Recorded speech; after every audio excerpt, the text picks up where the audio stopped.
Bonsoir à tous et bienvenue dans cet épisode du forum du Parti de la France. Il n'y a pas eu d'épisode la semaine dernière car la majorité des invités ont eu une extinction de voix, c'est la période. L'épisode précédent avec Rissen a visiblement beaucoup plu, 3000 vues sur YouTube, l'épisode le plus vu, et l'entretien avec Monsieur Rissen d'ailleurs vient d'atteindre les 16 000 vues, la vidéo la plus vue de notre chaîne. Nous grandissons les amis et nous continuerons de grandir. Je l'espère, en tout cas nous ferons tout pour. Dans 3 jours, c'est Noël. Et qui dit Noël dit gastronomie, évidemment, surtout en France. Et pour en parler, quoi de mieux que la reine du C'est pas gras, je suis bien sûr nommée Epona. Epona, on ne vous présente plus, vous présentez les entretiens du Parti de la France, vous chantez également et vous êtes sur la création d'une nouvelle chaîne YouTube, Ave Europa. Bonsoir Epona, merci d'être avec nous ce soir. Bonsoir Alexandre, eh bien merci beaucoup pour l'invitation. Je suis très heureuse d'être là et de parler d'un de mes sujets de prédilection. Ah, parfait, on a hâte de vous entendre également. Et nous recevons également Bad Daf. Donc, Bad Daf, vous êtes dans le milieu depuis très longtemps et vous avez été également restaurateur. Est-ce que vous pouvez nous en dire un petit peu plus sur votre présentation dans le parcours du milieu de la droite et sur le milieu de la restauration? Excusez-moi, Alexandre, j'ai mal compris la question, le rapport entre la droite et la restauration. Là. Ah non, mais c'est simplement pour vous présenter un petit peu, pour que les D'accord. auditeurs voient qui vous êtes. Au milieu de la droite, je dirais que comme Obélix, je suis tombé dans la bassine quand j'étais petit, donc j'ai pas beaucoup varié. Et pour la restauration, je suis aussi un peu tombé dans la bassine. Et donc j'ai en effet eu un restaurant pendant 7 ou 8 ans à Bordeaux. Et puis j'ai toujours aimé cuisiner et je continue. Parfait. Et en troisième, évidemment, nous avons Yanis Morio, que je ne vois plus dans le chat Telegram. J'ai un peu peur qu'il ait quitté sans faire exprès. Et il y a Yanis Morio, évidemment, représentant Colosse de Bourgogne et qui a rejoint récemment les cadres du Parti de la France et qui est invité également pour siéger dans le bureau permanent politique. Vous voyez Yanis Morio dans la liste des invités? Moi, j'ai l'impression qu'il est parti, c'est pas exprès. Bon, écoutez, on continue l'émission et on verra si... Pona, tu le vois, Yanis ou... Non, effectivement, je ne le vois pas non plus, donc je pense qu'il a peut-être dû avoir un problème de connexion ou quoi, je ne sais pas. Je vois Isora qui lève la main. Isora, les questions, c'est à la fin. On fait pas des questions au début. Et Bad Daf, est-ce que vous pourriez nous raconter votre histoire par rapport à la gastronomie en tant que restaurateur français et votre attachement donc pour notre gastronomie, en attendant l'arrivée de notre bon Yanis? Oui, bon, mon histoire, elle n'est pas passionnante. En tant que restaurateur, c'est l'histoire d'un entrepreneur, en quelque sorte, avec toutes les difficultés qu'il peut y avoir, mais aussi toutes les joies, quelques réussites, et beaucoup de plaisir à recevoir bien les gens, à quelquefois faire mon bad daf avec eux et être extrêmement désagréable quand ils sont pas très gentils. Voilà, donc j'étais un restaurateur un peu truculent. Je pense qu'on aurait passé de bons moments avec vous, avec le Colosse de Bourgogne, avec Epona, on ne peut passer que de bons moments, de toute façon. Euh, voilà, pour la restauration. Mais j'ai fait des tas d'autres choses dans ma vie. Ça a été un moment de ma vie. Voilà. Parfait, merci beaucoup. Et effectivement, vous parlez encore plus de votre parcours dans l'entretien que vous avez fait avec Epona. Je reviens vers vous, pardon, dans quelques minutes pour plusieurs questions. Mais Epona, le maréchal Pétain, que vous devez bien connaître, a instauré le menu du jour justement pour que chaque ouvrier puisse manger correctement français. Que pensez-vous de la France d'aujourd'hui qui promeut les fast-foods et les kebabs? Est-ce que c'est une perte pour notre identité?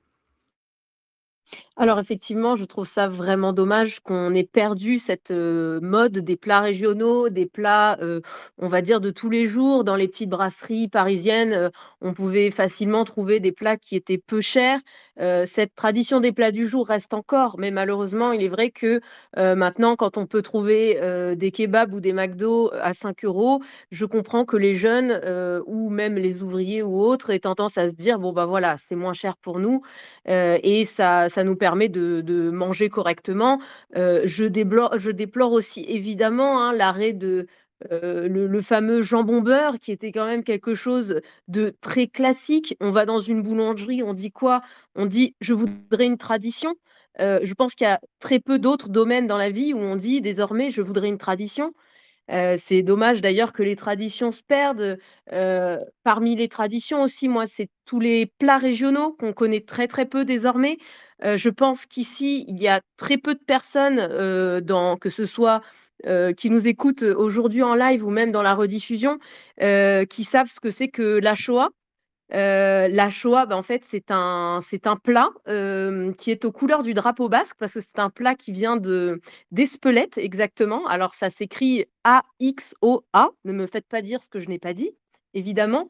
Mais voilà, tout ce genre de plats qui ont perdu, en fait, les identités perdent leur région, enfin pe les régions perdent leur identité, les plats aussi disparaissent au profit de plats qui sont beaucoup plus mondialisés et cetera, et c'est vraiment dommage que désormais on n'ait plus, toutes ces traditions qui perdurent, qui sont d'ailleurs beaucoup plus saines aussi évidemment parce que je tiens quand même à dire que désormais quand tout est, industrialisé et cetera, on a désormais des plats qui sont en général très salés ou très sucrés, très transformés, qui du coup forcément ne sont pas bons pour la santé, et à l'origine, on pouvait manger beaucoup sans vraiment grossir. Alors, je mets des pincettes, hein, évidemment, mais je veux dire quand on mange des bons produits, ça fait beaucoup moins grossir que de manger, un petit burger plein de sucre et qu'on ne s'en rend même pas compte. Le sucre peut être une véritable drogue. Ça a d'ailleurs été, alors je ne veux pas dire prouvé par des études parce que désormais on fait des études de tout et de n'importe quoi, mais voilà, toutes ces choses-là, c'est vraiment dommage qu'elles aient été, victimes aussi de la mondialisation, comme d'ailleurs, tout le reste des domaines, à l'heure actuelle. Merci beaucoup, Epona, pour votre réponse. Yanis Morio, je crois que vous avez eu une petite déconnexion. J'espère que ça va mieux. Vous m'entendez toujours, Yanis Morio? Je suis bien de retour et effectivement, j'avais goûté la Shoah à Saint-Jean-de-Luz et c'était très bon. Et d'ailleurs, je ne pensais pas qu'on parlerait de choix ce soir, mais visiblement, il y a toujours une occasion. Yanis Morio, nous parlons bien sûr. Mais effectivement, on ne parle pas de la même chose. Ça va encore faire un clip TikTok, ça. Yanis Morio, nous parlons bien sûr de gastronomie nationale, mais ce serait oublier de rappeler qu'il s'agit d'une somme des gastronomies locales et vernaculaires. Pourriez-vous nous parler de la gastronomie bourguignonne, vu que vous venez de cette région, et moi aussi d'ailleurs? Alors oui, naturellement, comme vu que beaucoup de gens me le demandent, je vais répéter cette citation d'un grand homme que nous ne citerons pas. L'œuf, c'est l'élément de base qui sort du cul d'une poule, mais en meurette, c'est le nectar des dieux. Donc oui, c'est effectivement le en meurette, c'est un des plats typiques de la Bourgogne. On cite aussi souvent le bœuf bourguignon. Dans les fromages, évidemment, il y a les poisses. On a aussi les fromages de chèvre mâconnais, que meilleure chose qu'on puisse faire avec du lait de chèvre d'ailleurs. On a tout un tas de très bons produits. Les vins, alors n'en parlons pas. Nous sommes vraiment une région connue pour sa cuisine et sa viticulture. Une région, les gens s'arrêtent. C'est pour ça aussi qu'on a eu beaucoup d'auberges.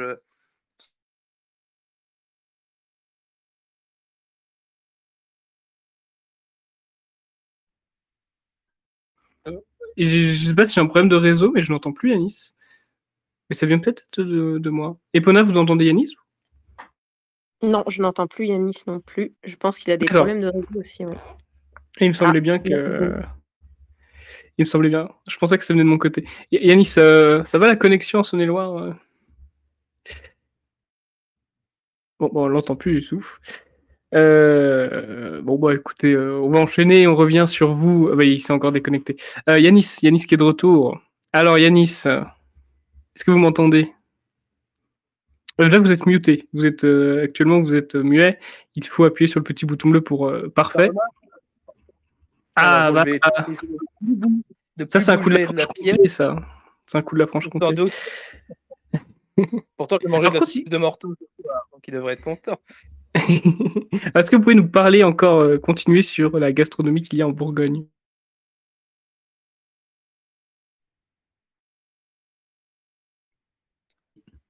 Bon, là, je crois que ça va être compliqué, mon pauvre Mario.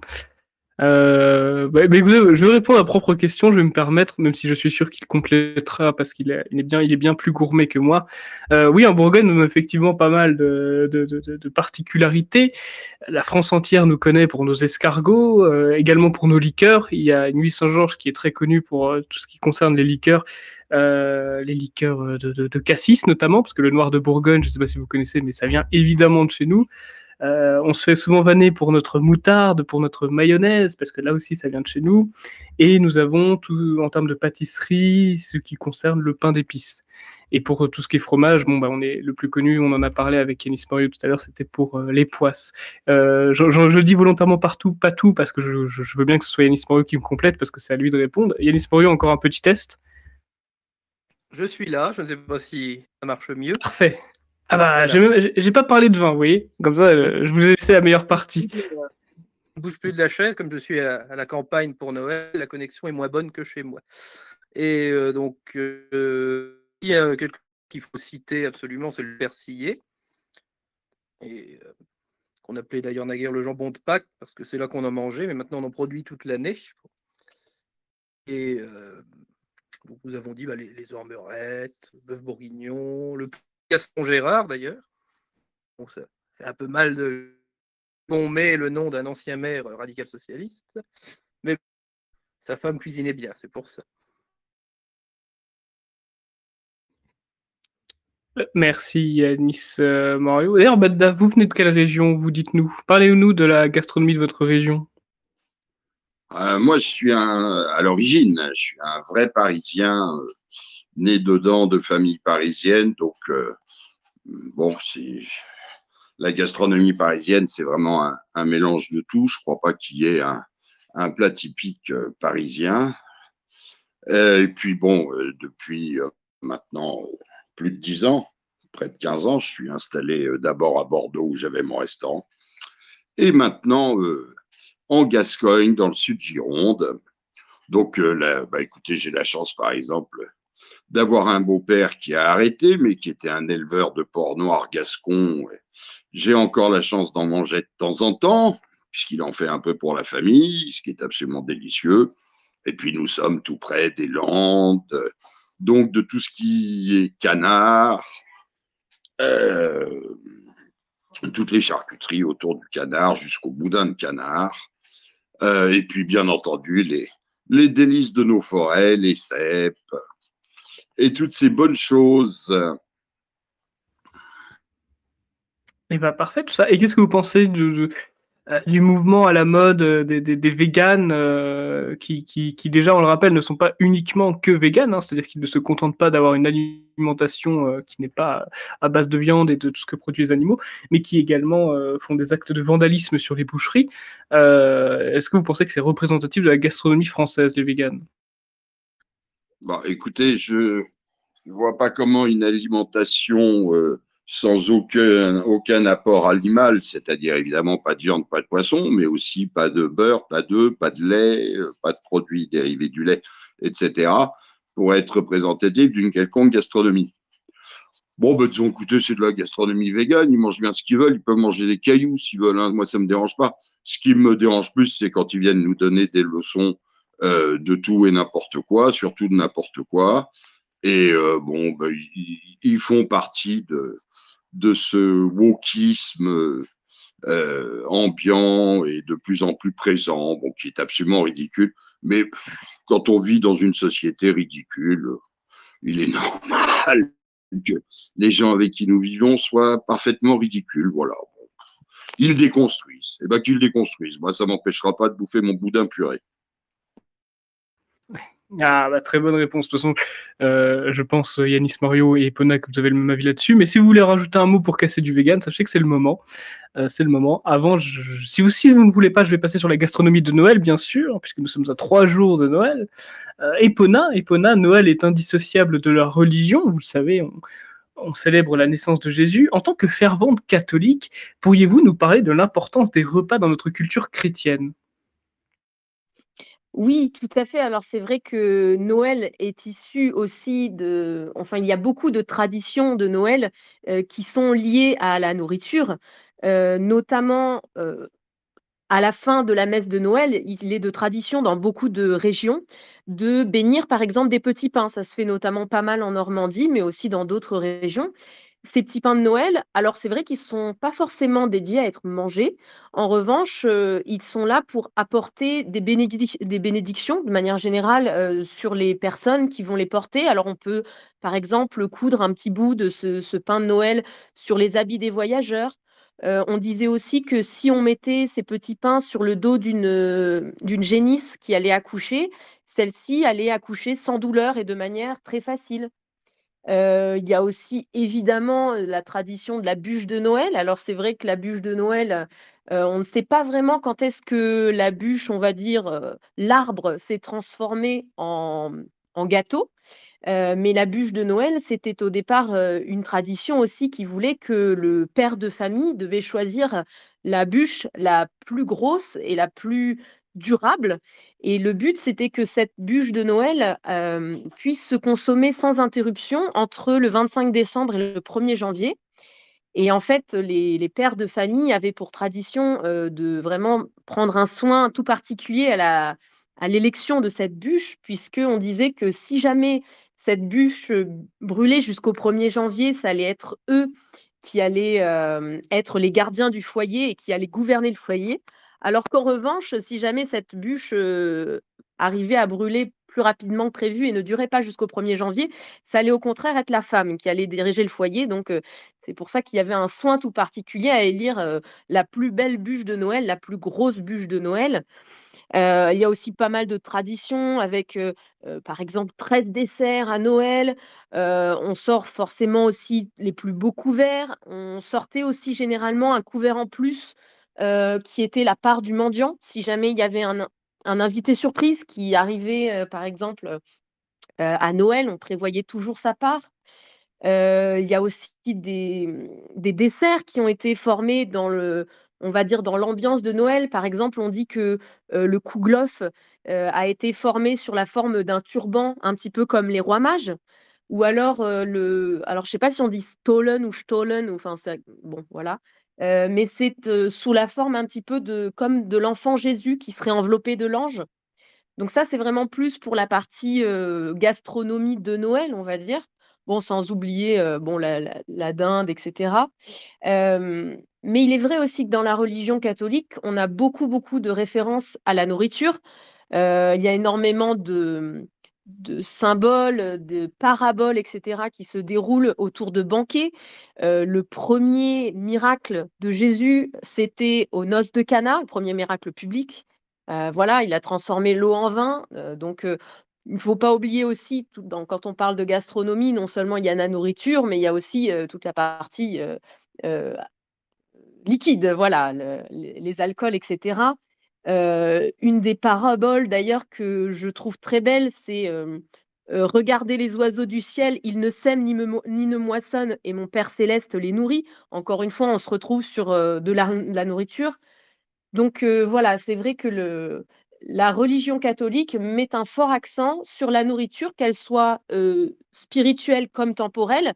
Évidemment, quand on parle à la consécration, le pain qui devient le corps du Christ et le vin qui devient le sang du Christ, là encore, c'est une métaphore, enfin plus qu'une métaphore, hein, bien sûr, mais c'est aussi un symbole, du fait que la nourriture, temporelle est tout aussi importante que la nourriture spirituelle et que les 2 sont liés. On ne peut pas avoir un corps fort, si on ne mange pas et on ne peut pas avoir une âme forte si on ne mange pas aussi le corps du Christ. Voilà. Merci beaucoup, Epona. Bien évidemment, Yanis Morio, vous êtes aussi un fervent catholique. Je me demandais également, qu'est-ce que vous avez mangé à Noël et surtout, qu'est-ce qu'un Bourguignon, qu'est-ce qu'un Français boit dans les repas de Noël? Qu'est-ce qu'on doit boire? Alors, catholique pratiquant, oui, mais nous ne sommes jamais assez fervents. Ça, c'est. Mais sinon, alors qu'est-ce que je vais manger à Noël? Alors cette année, bon, ça va faire un petit peu iconoclaste, parce que ma mère se fait opérer bientôt, donc elle allait pas faire des grosses batteries de cuisine. Donc on va faire un roast beef avec des champignons et du gratin dauphinois. On va aussi boire toutes sortes d'apéritifs et de vins. Alors évidemment des vins de Mâcon, parce que je passe Noël dans la région. Et puis toutes sortes aussi de digestifs, du dessert, la fameuse bûche pâtissière maison, qu'elle fait elle-même. Et puis des entrées bah, tout classiques avec plein de saumon et de foie gras avant qu'on nous l'interdise. Parce que ça commence par la corrida, ça finit par le foie gras, puis après ce sera sans doute le miel et le verre à soie. Bon, et sinon, eh bien, les années précédentes, j'avais mangé de la langue de bœuf sauce maringot, de la pintade aussi, c'est une volaille qui est trop souvent oubliée, mais qui est très bonne, la chair est très bonne. Et sinon, que mange un Français, que mange un Bourguignon, ça dépend. Alors la tradition, on dit souvent la dinde, bon ça vient plus d'Amérique, mais sinon il y a toutes sortes, comme Epona l'a rappelé tout à l'heure, avec les 13 desserts de Provence, avec des gâteaux spéciaux selon les régions. C'est ce qui fait la diversité, la vraie, pour le coup. Vive la diversité, celle-ci. Donc, il n'y a pas vraiment de spécificité. C'est pas comme à Pâques avec l'agneau pascal, où là, c'est carrément scripturaire. Donc, on en a une trace écrite. Mais Noël, oui, on peut faire un peu plus de fantaisie, selon les. Chaque famille a un peu ses traditions. C'est une bonne chose. Merci Yanis. Et Baddaf, question que je vous pose, est-ce que vous vous sentez chanceux d'appartenir à un pays qui offre une grande gastronomie ou est-ce que vous auriez préféré être un Anglais? D'abord, il faut arrêter ce mauvais procès aux Anglais. On ne mange pas si mal que ça quand on va en Angleterre, pour peu qu'on sache chercher un petit peu. Mais enfin bon, voilà, c'est vrai que c'est moins bon qu'en France, mais c'est pas si horrible que ça. Et j'aurais voulu rebondir parce que ça m'intéressait sur ce que disait Epona sur le rapport entre christianisme ou catholicisme et nourriture, en rappelant que dans les évangiles, il y a aussi quand même la multiplication des pains. En rappelant la parabole du fils prodigue pour lequel on tue le veau gras. Donc oui, dans le catholicisme, la nourriture est extrêmement présente et même si évidemment on parle de spiritualité, on s'occupe des corps et de bien les traiter. Et la symbolique de la nourriture est très présente dans les évangiles. Voilà, pour revenir à votre question, est-ce que je suis content d'être français? Manquerait plus que je sois pas content. Et bon, moi, j'aime pas les espèces d'autosatisfaction et de je me donne la coupe du meilleur pays en football, en nourriture, en vin ou en je sais pas quoi. Il y a des bonnes choses à prendre quand même. Je pense que quand on est gastronome, on peut s'ouvrir aussi un peu aux autres. J'ai énormément de choses que j'aime en Italie, beaucoup dans la cuisine asiatique. Mais bon, c'est vrai que si je devais choisir mon dernier repas, il serait français. Et qu'est-ce que ce serait votre dernier repas? Qu'est-ce que ce serait votre dernier plat? Dites-nous. Ça dépend peut-être un peu des circonstances, parce que si vous êtes intubé à l'hôpital, ça va être un peu liquide. Mais si j'avais le choix, je sais pas, franchement, il y a tellement de choses que j'aime, mais ce serait plutôt sans doute autour d'un ragoût, d'un bourguignon, de plats comme ça, de plats grand-mère en cocotte, et puis de foie gras, parce que j'adore le foie gras, que j'en fais. D'ailleurs, quand je vous quitterai, je retournerai en faire, j'en fais depuis hier. Voilà, j'aime beaucoup le foie gras. Et mais vraiment, c'est difficile. Vous savez, c'est comme quand on dit, quand quelqu'un est un gros lecteur, dire ton auteur préféré, c'est quoi? Mais je sais pas, quoi. J'ai tellement d'auteurs que j'aime. Il y a tellement de plats que j'aime que franchement, dire celui-là, c'est le meilleur. D'abord, ça dépend qui l'a fait, parce que j'ai mangé dans ma vie des bourguignons tellement dégueulasses que j'aurais préféré des raviolis en boîte. Mais bon, c'est vrai qu'un bourguignon, quand il est très bien fait, ça peut être assez exceptionnel. Bien sûr, d'ailleurs, vous parliez du foie gras, justement. Je ne sais pas si vous avez suivi les actualités, le foie gras coûte extrêmement cher. Un peu tout, de toute façon, tous les prix de la vie augmentent. Est-ce que vous pensez que tout est imputable à l'inflation? Est-ce que vous pensez que c'est la raison pour laquelle les prix augmentent? Je pose la question, je ne sais pas moi, à Epona. Pardon, j'allais répondre. Allez-y. Sur le foie gras particulièrement, c'est pas vraiment imputable à l'inflation, c'est imputable à la grippe aviaire, qui a détruit les élevages de canards depuis 1 an. Et donc, du coup, évidemment, tout ce qui est rare est cher. Néanmoins, moi, dans le coin où je suis, j'achète mon foie gras, enfin mes lobes de foie cru à des groupements de producteurs locaux. et je le paye, allez, un peu plus de 55 € le kilo. Alors, je ne vais pas dire que c'est donné, mais par rapport à l'année dernière, ça n'a pas été multiplié par 2. Hein. Peut-être, je ne me souviens plus, mais je le payais peut-être 53 € l'année dernière. Alors, ce qui est vrai, c'est qu'il est beaucoup plus rare et que c'est difficile pour les gens qui l'achètent en grande distribution ou des choses comme ça de trouver des lobes de foie français, IGP Sud-Ouest, etc. Ils ont tendance à acheter des trucs qui viennent de Pologne ou de Roumanie. Et là, c'est en général vraiment de la merde. Et alors, je vais rajouter quelque chose aussi, peut-être qui peut paraître potentiellement complotiste, mais quand j'entends des gens comme Klaus Schwab du World Economic Forum qui nous dit It's the bug, quand on nous incite à manger des moustiques, je me dis aussi que peut-être la hausse des prix de la viande serait peut-être pour nous faire dire qu'il y a d'autres alternatives à la viande et qu'il faudrait peut-être se mettre à manger des insectes, quoi. Alors, je dis pas que c'est, officiellement à cause de ça, mais en tout cas, peut-être qu'il y a un lien aussi. Voilà, je ne sais pas. Et je voulais aussi revenir, sur les propos de Baddaf qui m'ont fait penser à d'autres choses. La religion catholique aussi, lors des quand on a des pénitences à faire, nous impose en fait, par exemple, le vendredi de ne pas manger de viande. Parce que, la religion catholique sait que la viande, c'est bon, que les gens, on va dire, normaux aiment ça et donc on nous impose de manger, on dit de faire maigre le vendredi, c'est-à-dire de ne pas manger de viande. Donc en général, les gens se rabattent sur le poisson qui est pour beaucoup, en tout cas d'occidentaux, pas forcément, une partie de plaisir. Bon, c'est vrai que c'est souvent parce qu'il est mal cuisiné et que c'est les gens prennent des poissons panés ou je sais pas quoi, mais voilà, en général, c'est ça. Puis il y a aussi cette obligation du jeûne qui est fait, 2 fois par an, le mercredi des cendres et le vendredi saint, mais c'est un jeûne, on va dire, qui préserve le corps, on va dire, dans le sens où ce ne sont pas déjà les gens qui ont un métier physique, ne sont pas forcément obligés de respecter cette chose-là à partir du moment où ça mettrait en péril leur devoir d'État.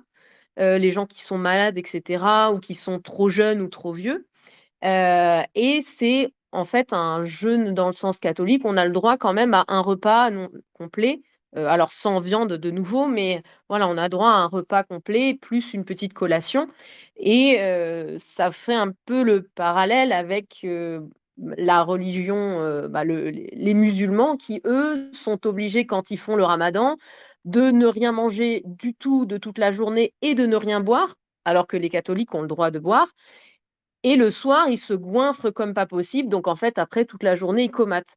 On va dire que le jeûne catholique est plus respectueux des corps et plus respectueux aussi, enfin oui, du métabolisme et de l'état que doit avoir une personne normale pour pouvoir travailler.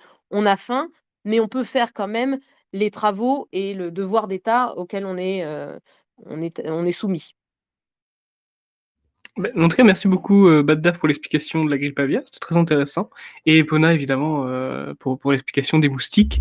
Epona, je me demande, j'imagine que ce n'est pas les moustiques, votre plat préféré. Quel est le vôtre? J'aimerais bien savoir ça aussi. Eh ben, j'aurais la même réponse que Baddaf. Moi, ça me met dans une angoisse pas possible quand on me dit: «Tu veux manger quoi?» parce que j'aime tellement de choses et j'ai énormément de mal à choisir. Je saurais dire, par exemple, si on me dit: «Est-ce que tu es plus, sucré ou salé?» Je sais que je préfère les plats de manière générale, ce qui était moins le cas quand j'étais plus jeune. Mais, un plat préféré, j'ai vraiment beaucoup de mal. Je saurais dire que je préfère de manière générale la viande. Et pas trop de légumes. J'aime bien, voilà, la viande et les féculents, c'est magnifique, même juste un bon steak frites, voilà, ça peut être fabuleux. Donc non, j'aurais énormément de mal à choisir, mon plat préféré. En tout cas, j'en connais un qui n'a pas du mal à choisir son plat préféré, c'est notre cher président Thomas Joly. Si vous voulez savoir, si vous l'invitez un jour à la maison, sachez que son plat préféré, c'est roast beef froid, mayonnaise maison et frites fraîches. Et si vous voulez faire un repas entier, sachez que c'est œuf mimosa et crevettes avec mayo maison en entrée, et en dessert, galette des rois à la frangipane. Oui, évidemment, je connais très bien Thomas Joly, n'est-ce pas? Et il vient de me l'envoyer, hein, je le savais pas. Et Yanis Morio, vous n'avez pas répondu. Vous êtes le seul, finalement, à qui on ne sait pas quel est votre plat préféré. Est-ce que vous aussi, vous êtes angoissé quand on vous pose cette question? Une vraie angoisse. C'est comme quand on demande à un père de famille quel est ton enfant préféré. Enfin, je veux dire, il y a tellement de bons plats. C'est très difficile. Si vraiment il fallait choisir à un instant T, bah, par exemple, comme dire vraiment le dernier repas du condamné, qu'est-ce que je prendrais oui, si c'est vraiment le dernier repas avant de mourir, là, je pense que je me lâcherais un peu. On va quand même pas manger un bout de saucisson avec un bout de pain. Là, Le mettons, je truc te dis, Yanis, demain, on se voit à Dijon, on se fait notre meilleur repas. Qu'est-ce que tu préconises? un pied de cochon farci peut-être, ou quelque chose avec du foie gras, ça peut aussi très bien. Ou alors la langue de bœuf aussi, ça peut être très la sauce madère bien sûr. Ou sinon, Allez. enfin, c'est très dur de choisir, mais ou tout ça, voilà, pourquoi choisir alors qu'on pourrait faire une grande table de banquet, ça peut On être une pourrait bonne tout idée. manger, effectivement. D'ailleurs, on en a mangé ensemble, la langue de bœuf, avec la sauce madère. Les sauces piquantes, attention, c'était autre chose. Ah, peut-être bien. Mais mon plat préféré, en tout cas, c'est aussi la langue de bœuf. J'aime beaucoup la langue de bœuf et la joue de bœuf. Les goûts sont assez similaires. Les deux, j'aime beaucoup. Et en plat plus internationaux, on va dire, j'aime beaucoup les lasagnes. Je sais pas si vous savez pareil, Yanis, j'entends un bruit. On peut aussi faire le joue de bœuf bourguignon. Absolument. Bah, ça, c'est un de mes plats préférés. La joue de bœuf, c'est vraiment quelque chose que j'aime beaucoup. La joue de bœuf bourguignonne, vraiment très très bon. Je vous conseille de manger cela si vous ne l'avez pas encore fait. Bon, bah, Bad Daf, revenons directement à Noël. Ce sera la dernière question, je pense, concernant Noël. Bad Daf, est-ce que cela vous peine de voir de plus en plus de gens qui ne souhaitent plus dire Joyeux Noël, mais qui parlent au contraire de fête de fin d'année parce qu'on est plus respectueux envers nos concitoyens musulmans? Est-ce que vous mangeriez un couscous le 25 décembre? Alors, pardon, vous allez vraiment penser que je suis l'enquiquineur. Mais la discussion est intéressante, alors j'ai envie d'intervenir, et puis je ne coupe pas mes camarades, ce Ah, qui est la vous moindre pouvez des rebondir, politesses. il n'y a Mais pas de donc, problème. revenir. Et je voudrais juste dire quand même une chose qui me semble très importante, c'est que mon plat préféré, c'est quand même celui que je vais partager avec mes gens préférés.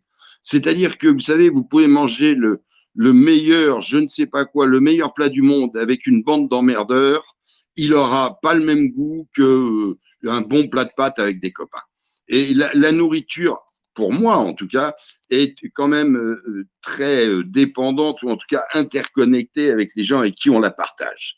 Et une tablée agréable, drôle, spirituelle et un peu gauloise parfois, autour de pommes de terre sautées ou de pâtes, ça fait souvent un meilleur plat qu'un espuma de couilles d'oursin sur son lit de je ne sais quoi, où on s'enquiquine à une mauvaise table. Voilà pour ce que je voulais dire. Pour revenir à votre question, d'abord, je ne mangerai pas plus un couscous à Noël que je ne le mangerai à Pâques ou à la Trinité, pas par haine ou rejet de tout ce qui est, comment dire, c'est même pas musulman, c'est oriental. Mais parce que j'aime pas le couscous, enfin bon, c'est sympa, oui, bon, là encore, allez, un couscous partagé avec une bonne table de copains, ça peut être délicieux. Mais enfin, en soi, je trouve ça quand même, j'ai rarement mangé un couscous délicieux, donc j'en mangerai pas à Noël.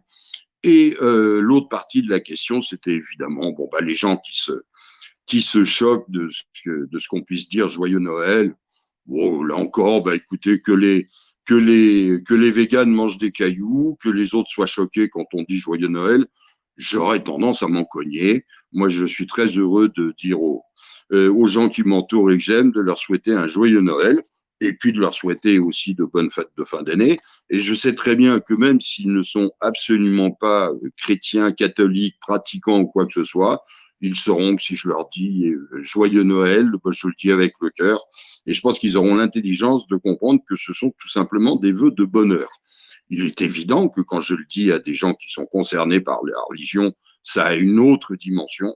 Mais je pense que joyeux Noël, ça peut être tout à fait universel et qu'on peut le dire à peu près à tout le monde. Et ceux qui ne sont pas prêts à l'entendre, tant pis pour eux, je les emmerde. Ça a le mérite d'être clair. D'ailleurs, je me permets de rajouter cette petite phrase parce que je sens que les historiens vont réagir dans les commentaires. Effectivement, le couscous, c'est du 3e siècle après Jésus-Christ et ça vient des peuples berbères du Maghreb. Parce que je le vois venir, le côté ce n'est pas oriental, ça vient du Maghreb. Je le précise, comme ça évite les commentaires inutiles. Epona, une question que vous avez beaucoup posée, je crois, pendant votre carrière au Parti de la France. Beurre doux ou beurre salé? Je m'y attendais un petit peu à cette question et j'avoue que je ne sais toujours pas y répondre dans le sens où, alors chez moi, je n'achète pas de beurre parce que s'il faut que si enfin le beurre, ça se met en général sur du pain et je n'achète pas de pain, sinon je finis la baguette aussi. Donc, disons que le beurre salé, j'en achète en priorité pour les gâteaux parce qu'en général, il est toujours bon d'avoir un petit peu de sel dans les gâteaux, ça permet de rehausser le goût. Du coup, le beurre doux, effectivement, je n'en prends quasiment jamais, mais j'aime bien le beurre doux aussi. Et bah parfait. Et c'était cette question pour conclure sur la question des repas. Si vous avez quelque chose à rajouter, n'hésitez pas. Nous allons avancer. Nous parlons effectivement à chaque fois d'un petit peu d'actualité. Nous avons toujours 20 minutes qui sont consacrées à cela. D'actualité, il y en a quand même quelques-unes. Epona, la France a perdu la Coupe du Monde. Voilà, c'était la guerre du Nord contre l'Argentine. Est-ce que vous êtes triste que nous ayons perdu si près du but? Alors, il est vrai que moi, je ne m'intéresse absolument pas au football de manière générale d'habitude, donc ce n'était pas aujourd'hui que ça allait changer. Ça, c'est la première chose. La deuxième chose, c'est qu'à partir du moment où on dit la France, on s'attend à avoir des joueurs français.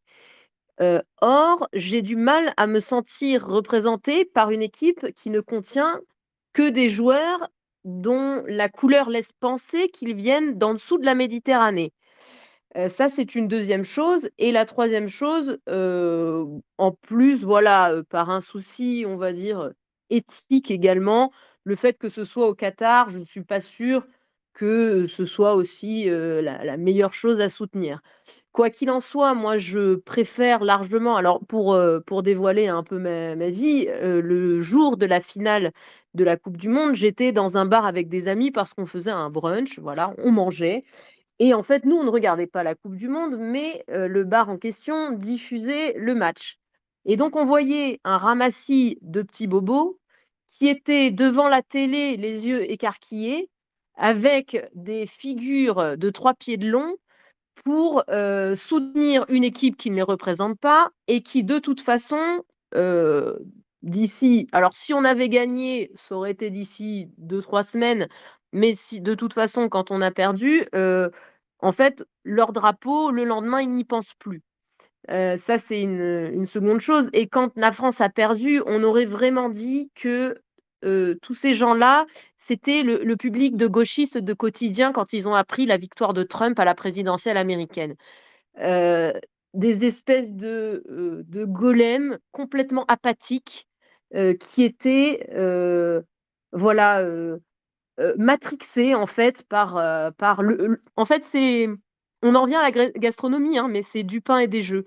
Bah, là, concrètement, c'était ça. Moi, je me sens absolument pas représentée par l'équipe de France, donc de toute façon, on va dire, j'étais quasiment plus pour l'Argentine que pour la France, même si dans les faits, je ne suis ni pour l'un ni pour l'autre. Merci beaucoup, Epona. Et vous, Yanis Morio, la Coupe du Monde, on l'a perdu. Est-ce que vous êtes triste? Et j'ai rajouterai même une question. Est-ce que le comportement du président, que j'imagine vous avez bien vu sur les réseaux sociaux, était acceptable pendant cette finale? Alors, rien de tout ce qui peut venir de ce bonhomme est acceptable. Enfin, il est détestable à tous les points. Rien que sa tronche, ses mimiques. Enfin, il y a des gens que j'aime pas, il y a des gens que je hais. Lui fait partie des gens que je hais. Euh, Genre, l'autre foot, Bernard-Henri Lévy avait comparé son geste en disant que c'était un peu le roi thaumaturge. Mais enfin bon, j'aimerais quand même rappeler que Saint-Louis, quand il guérissait les scrofuleux, il n'était pas en train de les tripoter allègrement. Bon, c'était quand même un autre genre. Euh, Sinon, c'est pas l'acte en question qui est à blâmer. Que le chef d'État vienne, ce serait bien aussi qu'il vienne voir un peu tout le monde, notamment les soignants qui ont été chassés de leur métier. Bon, déjà, il n'aurait pas dû être chassé tout court si c'était pas lui. Mais sinon, l'acte en question, je me souviens, j'étais pas né, mais j'ai vu les photos. La dernière fois que l'Argentine avait gagné, c'était le général Videla qui avait remis la coupe. bon, ça avait quand même une autre prestance, hein, puis ils savaient aussi gérer la question Antifa d'une autre manière en leur faisant faire un petit tour d'hélicoptère dans les Andes. Mais oui, enfin, tout ce qui peut venir de ce bonhomme, de toute façon, il n'y a rien à en tirer. Il est gluant, il est mièvre, il te sourit par devant, puis il te la fait à l'envers par derrière. Enfin, c'est bon, détestable, quoi. C'est haïssable. Et puis cette équipe, bah, ma foi, effectivement, comme l'a dit Epona, se sentir représenté par eux, bon, bah, déjà la plupart, bon, moi j'ai rien contre que des Africains gagnent la Coupe du monde. Si un jour le Sénégal gagne la Coupe du monde en tant que Sénégal avec des joueurs sénégalais, pourquoi pas, après tout que le meilleur gagne.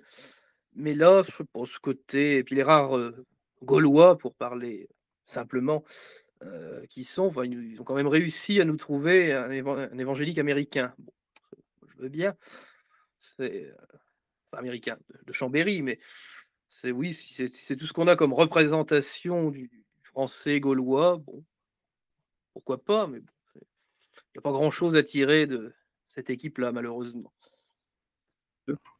Et Badda, vous avez une opinion sur le football? Suivez-vous vous-même le football? Le football, rappelez-moi, qu'est-ce que c'est? La balle au pied en français, disons. Balle au pied. Bon, alors, pour répondre à votre question, moi, alors évidemment, j'adhère à tout ce qui a été dit par Epona et Yanis. On ne peut qu'adhérer. Néanmoins, je modère juste un tout petit peu. Moi, je suis toujours triste quand la France perd. Voilà. Quand la France perd, je ne peux pas me réjouir. Après, évidemment, on peut se demander si le nom d'équipe de France correspond bien à une quelconque réalité. Alors, on pourrait dire que ce sont les mercenaires de France. Hein, ce serait voilà, les mercenaires payés par la France pour les représenter au football. Mais c'est vrai que j'ai pas vraiment l'impression que ces gens ont un fort sentiment national. Et puis, alors évidemment, l'attitude de Macron est extrêmement choquante parce que déjà, elle sort complètement du cadre qui devrait être respectable d'un président de la République. Il est ridicule, il est ridicule. Il faut voir les films, les vidéos, mais on a l'impression d'un adolescent. C'est minable. Comment moi, je me demande ce que pensent ses conseillers. Il doit bien y avoir des gens un peu sérieux autour de lui quand même. Il ne doit pas y avoir que des baltringues et qui doivent se dire à chaque fois, mais qu'est-ce qu'il va encore nous faire, l'autre malade? Et puis évidemment, quand on met en parallèle ces papouilles à Mbappé parce qu'il a perdu et qu'il est très malheureux, et je comprends très bien que Mbappé soit malheureux quand le match est perdu. C'est bien logique et qu'il ait un coup de blues. On peut le comprendre et je ne lui jetterai pas la pierre. Mais aller papouiller Mbappé, quand on voit l'état du peuple français aujourd'hui, grâce à Macron, alors pas seulement lui, mais enfin, il a quand même bien participé. Je veux pas reprendre toujours les gros trucs, mais c'est vrai, quand on voit le nombre de gens qui, à tort ou à raison, de façon bien ou pas bien, on peut dire beaucoup de choses sur les gilets jaunes. Je ne suis pas un gilet jaune totalement convaincu. Mais en tout cas, il y avait parmi eux des tas de bonnes personnes, de bons Français qui ont peut-être... Bon, je ne suis pas sûr que la lutte ait été très bien organisée, mais bref. Quand on voit tous ces gens qui ont été blessés, etc., Macron n'est pas venu leur faire des papouilles. Quelqu'un tout à l'heure parlait des infirmières. Papon n'est pas venu les papouiller. Alors, oui, c'est un petit peu, c'est même au-delà du ridicule, c'est irrespectueux, c'est méprisant pour le peuple, quoi, parce qu'on est dans l'entre-soi, on sait bien ou on se doute bien que, bon, ces gens-là se fréquentent, s'invitent, etc. Bon, ils sont entre eux, alors ils se font des papouilles entre eux, mais il faudrait rappeler que c'est censé être le président de tous les Français. Et même si tous les Français ne veulent pas de lui comme président, lui est censé l'être de tous les Français. Et cette manière de faire est absolument indigne. Merci Baddaf pour votre réponse. Vous êtes tous les trois, si je ne m'abuse, catholiques. Petite actualité très interne finalement, très relatif au Parti de la France. Nous avions souhaité en toute bienveillance hier le solstice. Et nous avons eu quand même un certain nombre de commentaires assez significatifs qui nous disaient qu'on était des païens et que nous faisions de l'anti-catholicisme. Epona, par exemple, vous qui êtes quand même chrétienne, c'est le moins qu'on puisse dire, est-ce que vous trouvez que le Parti de la France est un parti païen qui crache sur la tradition chrétienne? Oui, c'est horrible, d'ailleurs je démissionne. Non, non, pas du tout, au contraire, enfin moi ça ne me choque pas du tout, sachant notamment que les personnes, qui font partie, on va dire, des gens qui défendent le plus la France sont, à mon sens, hein, de manière générale, les catholiques traditionalistes et les païens. Il faut s Tout le monde le sait que la France a un héritage, païen qui est significatif et il est pour moi logique de célébrer, les fêtes, quelles qu'elles soient et notamment, je veux dire, de la même manière que Baddav disait tout à l'heure, quand on souhaite un joyeux Noël, si les personnes ne fêtent pas Noël à proprement parler, eh bien, elles comprennent que c'est pour souhaiter du bonheur et cetera. De la même façon, de souhaiter, le solstice d'hiver, un bon solstice d'hiver, un bon solstice d'été, ça ne me choque pas de la même manière, en fait. C'est pour dire, voilà, on marque une période significative de l'année, un renouveau, un recommencement, la fin d'une période, le début d'une autre. Et c'est les traditions aussi païennes comme chrétiennes qui ont fondé la France. Le catholicisme s'est appuyé sur un certain nombre de traditions païennes, de la même manière que certaines traditions païennes venaient très certainement aussi, des chrétiens des premiers temps. Il y a beaucoup de traditions qui se mêlent, en fait. Donc non, moi, ça ne me dérange pas du tout que le Parti de la France souhaite un bon solstice, aux païens, on va dire en destination première et à tous les Français parce que dans tous les cas, bah, si on veut pas le prendre de la bonne manière et bah, c'est tant pis. Je veux dire, si ça ne signifie rien pour nous, il ne faut pas s'en offusquer non plus. C'est pas comme si on avait dit joyeux, je crois que ça se dit Yule, c'est-à-dire l'équivalent du solstice d'hiver. C'est simplement le moment de l'année où le soleil est plus éloigné de la Terre. Bon, voilà, c'est quelque chose qu'on souhaite en France depuis quand même des années. Enfin, moi, depuis tout petit, j'entends joyeux solstice d'été, joyeux solstice d'hiver, joyeux équinoxe, etc. Vous, Yanis Morio, vous êtes catholique aussi. Vous avez été choqué par ce fait ou... Enfin, je ne Absolument pense pas que pas. l'émission la France pour ça. Non, non, absolument pas. J'ai même un très bon copain qui est druide au Gorset des Gaules, qui fait des cérémonies à côté de Bibracte. Donc non, de toute façon, ce qui fait l'essence aussi du catholicisme, c'est d'avoir repris d'anciennes traditions. Il y a beaucoup de chapelles qui sont près d'anciennes fontaines miraculeuses, où les Gallo-Romains, je dis bien Gallo-Romains, parce que les Romains avaient eux-mêmes adapté des coutumes celtes quand ils sont arrivés en Gaule.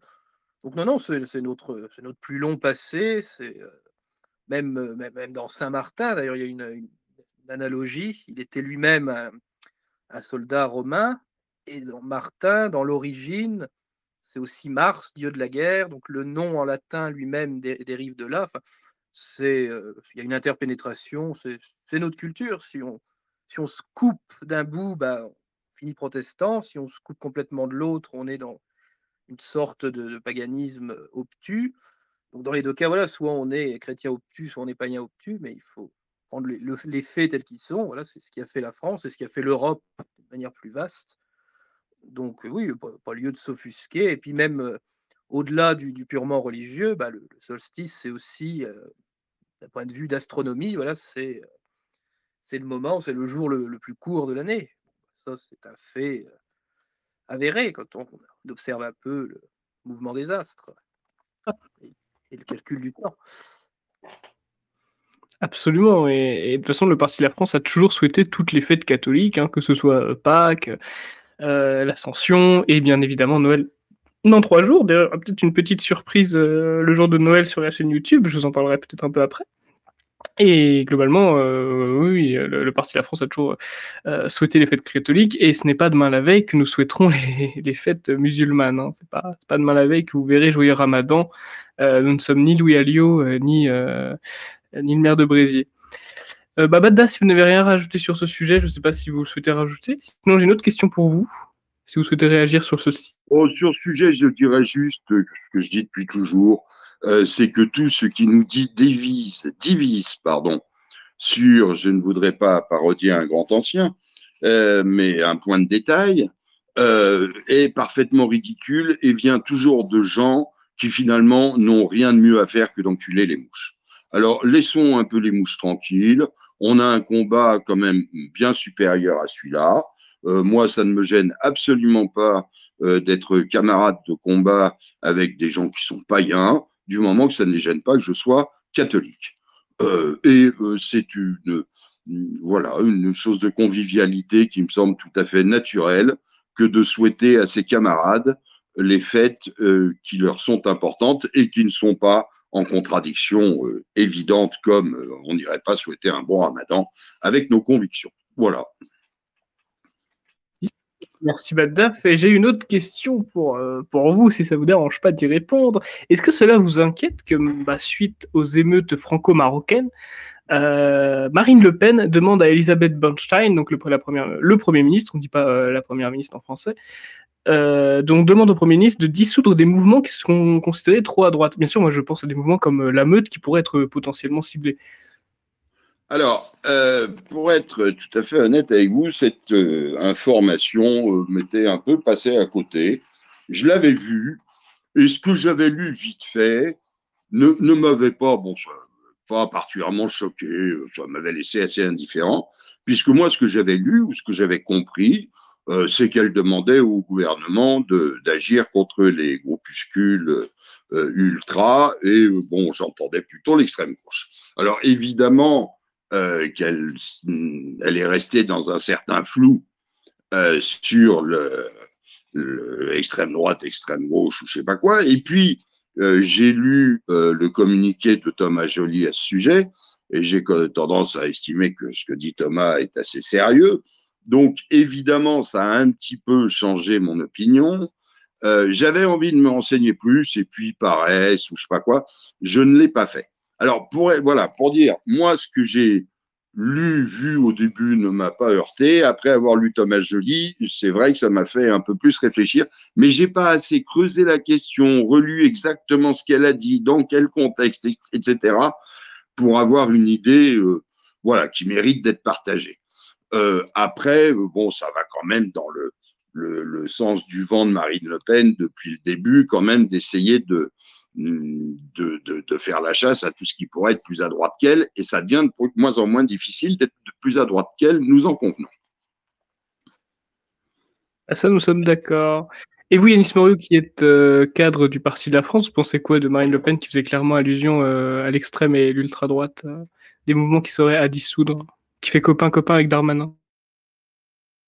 Qu'à terme, plus elle vieillit, plus le temps passe, il restera vraiment plus rien de, entre guillemets, extrême droite chez elle. Enfin, elle pourrait avoir le pouvoir demain. Je dis bien demain, parce que s'il y a une dissolution et puis que après Macron démissionne et qu'elle se présente, elle peut passer, hein, c'est dans l'ordre du possible. Nous aurions un gouvernement de gauche. Enfin, je veux dire, on ne verra pas la différence avec ce qu'on a. Enfin, c'est tragique. C'est vraiment tragique par rapport à tout son héritage familial, politique, aux gens sincères qui militent pour elle. Voilà, c'est un reniement de plus. C'est vraiment même pas. Je sais que des fois on en rigole un peu, on se moque d'elle, mais même pas envie de rigoler. C'est tellement triste d'en arriver là, quoi, de faire un coup de poignard dans le dos de plus à des groupes qui ont, pas spécialement pour parler de la meute, mais il y a sans doute d'autres groupes qu'elle cite.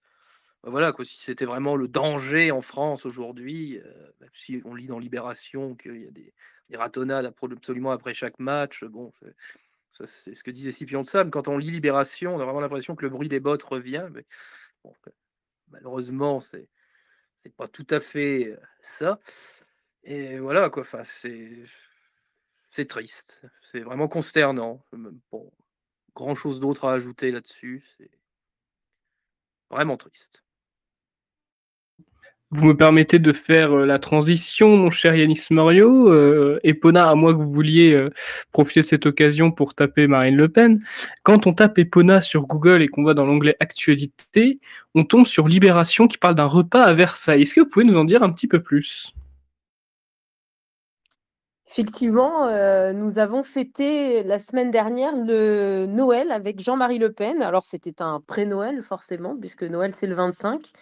Mais bah, on était vraiment, voilà, dans un dîner fort sympathique avec des invités de qualité. Il est vrai qu'il y a beaucoup de gens qui me demandent, et je pense que c'est votre cas aussi, dès qu'on a des photos avec Jean-Marie Le Pen: «Ah, c'est génial, comment tu as fait pour le rencontrer? Comment est-ce que je peux moi le rencontrer?» Nous avons vraiment beaucoup de chance au Parti de la France, d'avoir, Jean-Marie Le Pen qui nous aime beaucoup et qui est toujours partant de se joindre, aux invitations qu'on lui lance. Et donc on a comme ça l'occasion de pouvoir, fréquemment le rencontrer et c'était un repas qui était vraiment dans la bonne ambiance, dans l'esprit de Noël, puisqu'on a aussi beaucoup chanté des chants de Noël. Chacun avait un cadeau à offrir au président. Alors je ne parle pas de Thomas Joly, hein, bien sûr, je sais qu'il nous écoute et il n'y a pas de souci, on l'aime beaucoup. Mais voilà, le notre président de cœur, Jean-Marie, c'était à lui qu'étaient destinés, les cadeaux et donc c'était vraiment très, convivial, festif, dans la bonne humeur et on a passé un très bon moment et d'ailleurs le repas aussi était délicieux donc on a voilà, c'était très bien, je pense que c'est quelque chose qui sera refait régulièrement. Ah, effectivement, ouais. Et oui, moi de même, à chaque fois que je publie une photo avec Jean-Marie, je reçois toujours peut-être 50 personnes par semaine qui me demandent comment est-ce que salut, je peux le rencontrer, STP. Ah non, ça marche pas comme ça. Le repas de Noël d'ailleurs était privé, c'était en petit comité, et nous avions même eu la chance d'avoir Bruno Gollnisch avec nous, qui est un homme incroyable. Pour moi, c'est le vrai, voilà, c'était le vrai successeur de Jean-Marie Le Pen. C'était certainement pas Marine Le Pen. Et oui, effectivement, on peut voir Epona, chanteuse raciste, dans l'article. Yanis Morio, je crois que vous y étiez à ce repas au Parti de la France. Est-ce que ça vous a plu? Oui, il n'y avait que du beau monde, le président était en forme, Bruno Gollnisch était en forme aussi, il y avait une table d'honneur bien fournie, il y avait plein de gens tout à fait sympathiques, donc c'est vraiment à refaire, c'est dans un cadre magnifique à côté de Versailles, enfin à Versailles, à côté du château, je veux dire. C'était, voilà, c'était la France. C'est ce qui remet du baume au cœur, quand on voit tout ce qui se passe, dehors. Bon, bah, voilà, là où on était vraiment la grande famille, c'était nous. Ah, d'ailleurs, je viens de voir effectivement, parce que pour l'expérience, je viens de taper Epona sur Google Actualité. Ça concerne la gastronomie, effectivement, parce qu'à Lyon 2, il y a un restaurant intercontinental qui fait parler de lui, qui s'appelle Epona, qui vient un petit peu écraser l'article de Libération. Donc voilà. On m'envoie d'ailleurs régulièrement des photos de ce restaurant pour dire: «Ah, Ah, ah oui. restaurant!» Non, non, pas du tout. Je n'y suis d'ailleurs jamais allée, mais je pense que si un jour je retourne à Lyon, peut-être qu'il faudra que j'y passe une tête. Ah bah d'ailleurs, Epona, votre pseudo vient de Link, Zelda. C'est le cheval de Link, c'est ça? Je plaisante évidemment, mais bon, vous l'avez dit Non, tellement. non, non et renom. Non, effectivement, beaucoup de gens me posent aussi la question. D'ailleurs, je pense qu'il y a en ce moment des actualités sur Zelda parce que je vois pas mal de choses passer. Mais non, justement, c'est bah, comme je le disais, la France a aussi des racines, celtes, gauloises et cetera et donc Epona, en fait, c'est la déesse de la guerre et des chevaux dans la mythologie gauloise et celte. Voilà. Oui, absolument, parce qu'il y a Zelda Breath of the Wild 2 qui va bientôt sortir, et Epona, faut se mettre à l'affût. Non, je peux Ah, comprendre que ce je soit pas vos pense que c'est pour ça, oui. préoccupations. Enfin, il doit sortir bientôt. Enfin, ça fait 2-3 ans qu'on dit qu'il doit sortir bientôt, mais il va sortir. Il va Je sortir. ne joue pas aux jeux vidéo, donc c'est vrai que cette nouvelle, me touchait peu. Enfin, je peux comprendre, je peux comprendre. Yanis Morio, je vais aussi poser la question à Baddaf, mais d'abord Yanis. Les contrôleurs de la SNCF qui font grève en ce moment en pleine période des fêtes, alors que c'est la période où les gens sont censés retrouver leur famille pour pouvoir fêter Noël, tout simplement, parce que c'est quand même une fête aussi familiale. Vous pensez quoi de ce comportement de bloquer les trains à ce moment-là? Bah, triste, bête et méchant, comme disait un journal dans le temps. Quand on voit, il y a un petit peu plus d'un siècle maintenant, pendant la Première Guerre mondiale, on a fait un film là-dessus, il y avait la trêve de Noël, où il y avait nos poilus et les soldats allemands qui mis crosse en l'air pendant le temps d'un réveillon de Noël, parce que bon, on avait encore à ce moment-là la notion, c'était l'enfant Jésus dans la crèche, c'était c'était l'Étoile du Berger, on avait encore des références.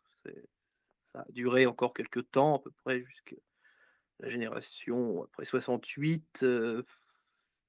Si les gens avaient encore des références. Maintenant, bon, c'est plus du tout. On n'a plus les mots, on n'a plus le nom, c'est plus nommé tel ou tel objet. D'ailleurs, dans le sapin, c'est assez marrant. On voit dans les crèches, aujourd'hui, l'enfant Jésus est déjà, quand il y en a une, c'est déjà pas mal. L'enfant Jésus est là dès le début. Dès que Noël est fini, hop, on l'enlève. On va pas jusqu'au roi mage, qui sont déjà là aussi d'ailleurs. Mais oui, non, c'est bêtement triste. C'est même pour les gens qui sont pas croyants, Noël, et pour beaucoup de gens qui vivent des fois loin, une des rares occasions de revoir leur famille. Bon, bah, beaucoup ne les verront pas cette année. Peut-être des gens qui vont perdre un proche cette année. Beaucoup de personnes âgées qui ne passeront pas l'année. C'est triste. Mais bon, c'est dans la logique.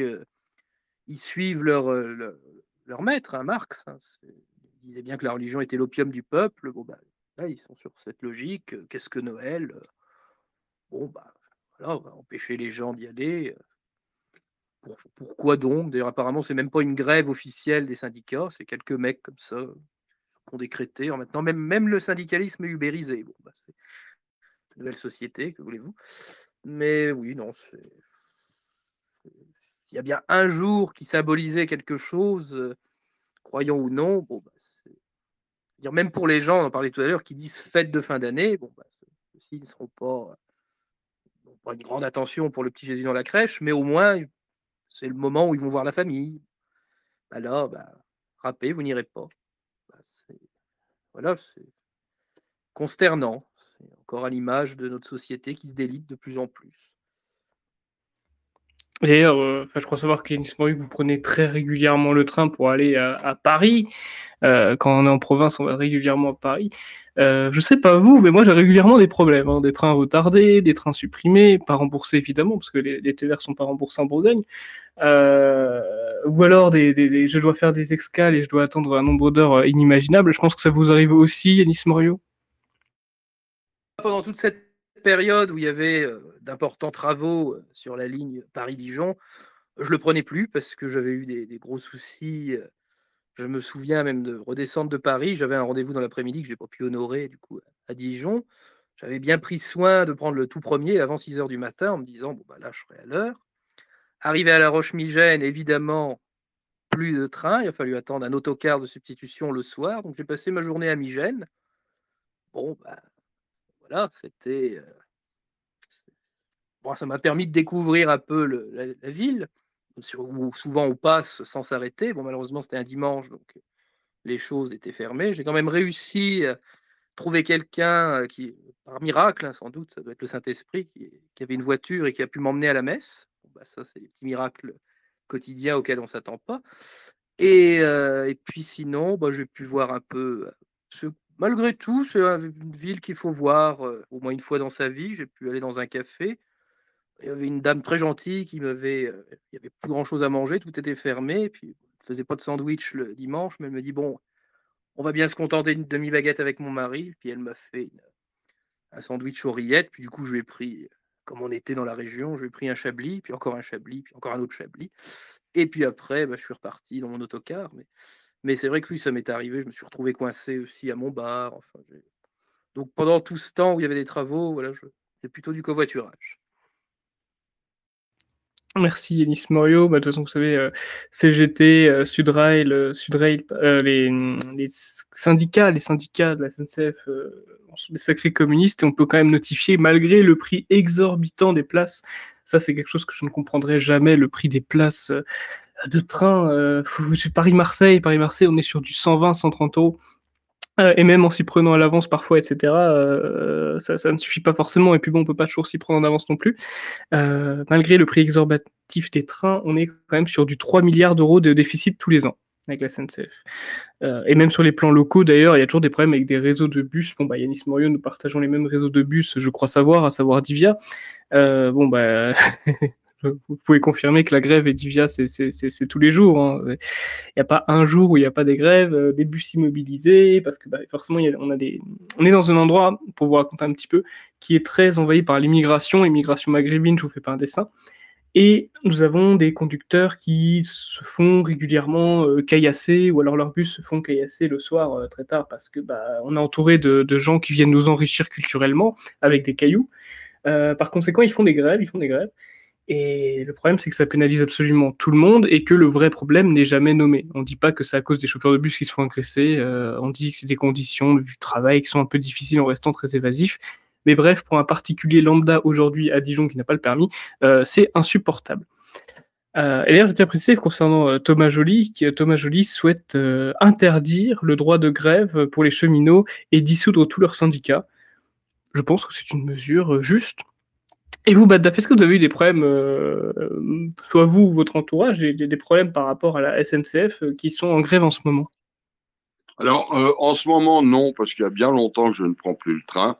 Je crois que j'ai définitivement arrêté de le prendre quand il y a eu les histoires Covid et qu'il fallait se déguiser en spationaute pour prendre les transports publics. Mais déjà, je ne le prenais plus beaucoup avant. Mais bon, la SNCF, voilà, c'est l'image parfaite du syndicalisme stupide.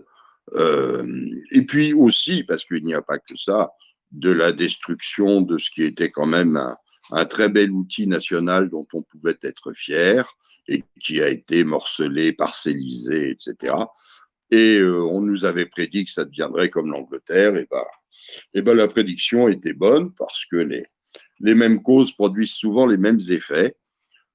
Bon, ben voilà, libéralisme à tout craint d'un côté et syndicalisme politisé à fond de l'autre donne ce grand machin qui ne sert plus à rien et qui fait que. Mais en plus, c'est vrai, c'est même pas une boutade. Moi, les dernières fois que j'ai pris le train, j'étais mais presque reconnaissant les rares fois où j'arrivais à l'heure, quoi.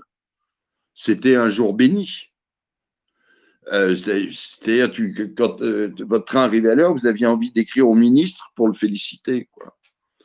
Enfin, il n'y a plus de ministre des Transports, enfin de la SNCF, quoi, mais je suis un vieux, excusez-moi.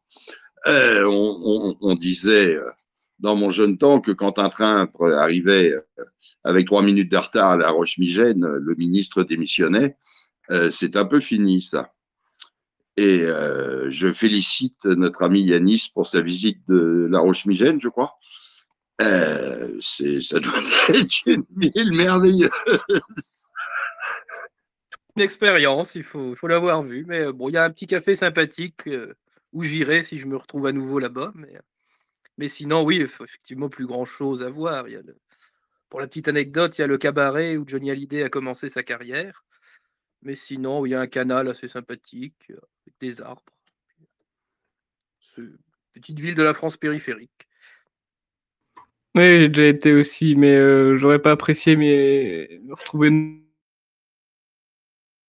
9 heures de là-bas, j'aurais pas forcément apprécié malgré tout. Surtout sans remboursement. Écoutez, on a déjà 1h10 d'émission. Pour une fois, on ne déborde pas. Pour une fois, on est à l'heure. Je vous propose qu'on clôture la première partie et qu'on passe aux questions des invités, sauf si vous avez quelque chose à rajouter. En tout cas, je vous remercie pour la première partie d'avoir répondu à mes questions. J'espère avoir animé relativement correctement. Comme je l'avais annoncé, j'ai la Covid. Comment vous dites, Yanis Morio, la bête de Wuhan, c'est ça? Alors, comme il fut un temps où les savants, les médecins étaient considérés comme des savants, parlaient plutôt en latin qu'en anglais. Donc, moi, j'ai tendance à dire le coronavirus Wuhanensis, ou sinon la bestiole, tout simplement. On sait de laquelle on parle. Après, maintenant, il y a d'autres maladies. Il y a bronchiolite pour les nourrissons. Mais bon, voilà. On en a tellement parlé de cette maladie que du coup, j'en parle plus.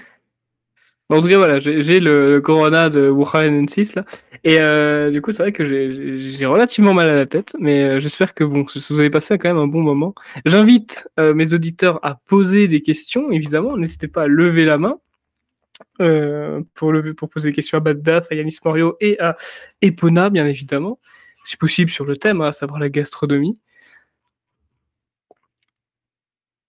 En attendant que des gens aient le courage de lever la main pour poser une question, soyez à l'affût dimanche prochain à 9h du matin, vous allez quand vous voulez, mais il y a une surprise évidemment que le Parti de la France a préparé, un petit cadeau de Noël, et vous ne serez pas déçus. Je ne sais pas si je l'annonce, la surprise. J'attends de savoir ce qu'en pense mon patron. Mais est-ce qu'on dit ce que c'est la surprise? En tout cas, vous ne serez pas déçus. À 9h du matin, elle sera diffusée, la vidéo. Il me dit de ne pas l'annoncer, sinon je suis viré. Donc je vais éviter de l'annoncer. Mais, en tout cas, si vous avez des questions, n'hésitez pas, c'est le moment.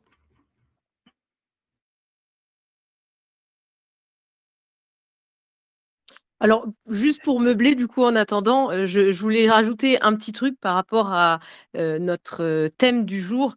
Il est vrai que la gastronomie française se perd de plus en plus et avec l'apport de nouvelles cultures et de nouvelles traditions, on va dire que la seule chose que j'apprécie venant des traditions maghrébines, on va dire, c'est les petits gâteaux de ramadan. Pour ma part, j'aime beaucoup ça. Je trouve ça, très bon, très sucré et très gras et j'aime bien le miel et les choses comme ça. Donc les cornes de gazelle, j'avoue que j'en suis assez friande. Je sais qu'il y a beaucoup de gens qui n'aiment pas, mais en tout cas, moi, voilà, c'est le seul enrichissement que j'accepte, de ce type de personnes, voilà. Vous financez le terrorisme, mais pas je plaisante. Ouais, exactement, Je c'est plaisante. ça. Je C'est vois un que, enrichissement fatidique. Quelquefois, couscous. C'est bien fait. là, je sais pas, j'ai jamais mangé les gâteaux maghrébins. J'en ai pas la curiosité, pour être honnête, mais bon, on verra. Si un jour tu m'en offriras, Étant Epona. donné que moi, j'ai été dans j'ai fait des études dans un domaine où il y a énormément de partenariats avec des écoles maghrébines et même au travail où il y a beaucoup de personnes africaines du Nord, on va dire. J'ai eu l'occasion de goûter de nombreuses fois à la fin des périodes de Ramadan, c'est ce type de petits gâteaux et en général, c'était très bon. Et Alors, mashallah. si Oui. je peux me permettre, Allez-y. si Epona aime ce genre de pâtisserie, plutôt que de goûter les maghrébines, qui sont à mon avis bon, qu'elle goûte à peu près le même genre de pâtisserie, mais faite au Liban. Et là, c'est vraiment le level au-dessus. Elle retrouvera les mêmes arômes, les mêmes parfums, le même sucre, mais avec une finesse bien supérieure. Eh bien, merci pour la suggestion. Si jamais j'ai l'occasion, je goûterai, bien entendu. De toute façon, c'est un peu mon credo quand je suis devant des buffets ou des choses comme ça. Je goûte un de chaque. Comme ça, après, je sais lequel est le meilleur ou les meilleurs. Et puis, comme ça, après, je peux continuer à graviter autour des choses qui me plaisent le plus. Donc, voilà, le but, c'est de tout goûter. Et puis après, on choisit le meilleur. En Orient, la cuisine libanaise est la plus raffinée. C'est aussi bien dans les plats, ils ont de très bons vins aussi. C'est un pays ami en plus, donc profitons-en. Moi, je dis allons-y, quoi. Donc 3 personnes lèvent la main, j'ai retenu l'ordre. Le premier, c'est Health, je sais pas si je le prononce correctement, qui souhaite parler, donc vous pouvez vous exprimer en appuyant sur le petit bouton bleu. Le petit bouton bleu qui est au milieu de l'écran, pour être exact, entre le bouton vidéo et quitter. Parfait. Ouais, vous m'entendez là ou pas là? Parfait. C'était juste pour revenir au sujet de tout à l'heure quand vous parliez des insectes ou autres. Ça fait pas mal d'années qu'ils essayent de forcer les industries à couper une partie de la viande, des beefsteaks ou autres avec ça, quoi. En fait, c'est de la viande reconstituée. En plus de la couper déjà à l'eau. C'est-à-dire ton steak, non seulement tu as déjà 60% de flotte là-dedans, par la suite, tu sais pas, tu auras peut-être de la sauterelle avec, quoi. Il restera plus beaucoup de bœuf. Donc bon, c'est toujours dans le domaine gastronomique, mais c'était juste pour vous dire ça. Ça fait 5 ans qu'ils poussent au truc derrière. C'est intéressant comme information. Moi, je ne savais pas personnellement. Donc, merci beaucoup, Health, pour le complément d'information, je dirais. Oui, d'ailleurs, ce sont les industriels donc, qui font tous ces produits-là sans viande, les industriels aussi des insectes, qui financent L214. C'est toute une propagande pour arriver à nous dire à terme que la viande est mauvaise, qu'on n'a pas à en manger. Enfin, ça prépare les esprits tout doucement, voilà, à manger du pâté de criquet. Bon, en tout cas, j'ai déjà mangé des criquets, des trucs comme ça. Ça n'a pas de goût, hein, c'est vraiment pas bon du tout. Je sais qu'on peut manger même des grosses araignées, des scorpions même. Ah, ça me tente pas, hein, honnêtement. Proposez-moi une langue de bœuf, hein, je préfère. Ensuite, c'était Vivien qui avait levé la main. Bonsoir Vivien, c'est un plaisir aussi de vous retrouver ce soir. Vous pouvez vous exprimer quand vous voulez, je vous ai donné le droit à la parole. Il vous suffit d'appuyer sur le petit bouton bleu qui est au milieu. Bonsoir. J'aimerais avoir votre réaction par rapport à la polémique qui enfle sur les réseaux sociaux au sujet de l'affiche du département de la Vendée, qui représente une crèche, bien sûr, donc qui fait enrager tous ces petites pourritures de gauchistes. Donc voilà, je voulais avoir la réaction de Yanis Morio ou Epona. Enfin voilà. Alors Yanis Morio, savez-vous de quoi s'agit-il? Je n'ai pas vu la polémique, mais de toute façon, chaque année, les crèches hérissent le poil de tous ces laïcards complètement dépassés. Leur réaction hirsute, c'est vraiment triste. Enfin, qu'en dire de plus? Bientôt, ils débaptiseront, comme on l'a fait à la Révolution d'ailleurs, le nom des villages où il y a Saint dedans. Enfin, ils n'ont plus qu'à changer de prénom. D'ailleurs, même certains communistes vraiment convaincus le font en se donnant des prénoms en lien avec la nature, avec le calendrier républicain. Bon, c'est voilà, vraiment la haine de soi à son comble. Mais alors oui, si tu as plus d'informations sur cette crèche vendéenne en particulier, parce que j'avais suivi celle de Perpignan, j'ai suivi d'autres affaires, mais cette année, non, je n'étais pas au courant pour cette histoire-là. Je vous avoue que je n'étais pas au courant non plus. Pardon. Je voulais en Vous vouliez profiter dire pour quelque chose? extrapoler. Absolument, Dame Epona, je voulais en profiter pour extrapoler un petit peu le sujet et expliquer que la justice avait ordonné notamment, là c'était tombé hier, à la mairie de Perpignan, ainsi que Béziers d'ailleurs, de retirer leurs crèches qu'il y avait dans les mairies. C'est un petit peu lié à cette polémique. Donc je me dis que c'est peut-être aussi intéressant de réagir là-dessus. Et Epona, le retrait des crèches dans les mairies, une aberration j'imagine selon vous?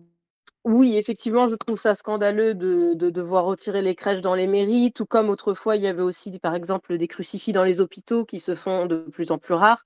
Mais je n'avais pas entendu parler de la polémique concernant cette affiche. En revanche, si polémique il y a, je trouve déjà qu'il serait important de pouvoir soutenir les personnes en question qui ont eu le courage de permettre l'affichage d'une telle, propagande, mais on va dire dans le bon sens, religieuse et non seulement c'est un symbole religieux, mais c'est aussi un symbole traditionnel. Donc peut-être que le maire ou les personnes en question qui ont autorisé cet affichage, pourraient arriver à se défendre de la laïcité, via, les traditions et pas uniquement le symbole chrétien de Noël. Voilà, on ne sait jamais, mais en tout cas, je trouve ça très courageux de leur part d'avoir, autorisé parce que je pense qu'ils savaient qu'ils allaient se faire allumer et donc c'est une très bonne chose qu'ils aient pu le faire et donc même qu'il y ait une polémique autour de cela, je pense même que c'est bon pour pouvoir, faire dire aux gens, on va dire aux normies, qu'il y a des choses sur lesquelles, l'État est bien moins conciliant et que ça, c'est quelque chose pour lequel, c'est une tradition pour laquelle il vaut le coup de se battre. Absolument, Epona, et d'ailleurs les laïcards qui utilisent la laïcité toujours pour justifier leur haine du catholicisme, que ce soit des jeunes LGBT ou des boomers gauchistes, seront les premiers qui se feront égorger par les islamistes plus tard, de toute façon. Ça me paraît important de le signaler. Ils ont la haine du catholicisme, mais la tolérance de l'islam. C'est un concept. Daf, est-ce que vous vouliez réagir l'obligation par la justice du retrait des crèches dans les mairies? Je ne sais pas si ça vous touche. Moi, personnellement, ça me scandalise. Oh, ben ça m'horripile.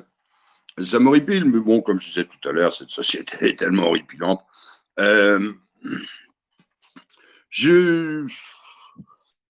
On fait la chasse à tout ce qui pourrait nous rappeler nos traditions.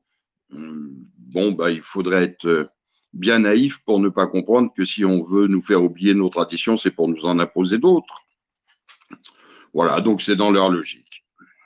Et ça devrait être dans la nôtre de nous battre tant que nous le pouvons contre ce genre de comportement.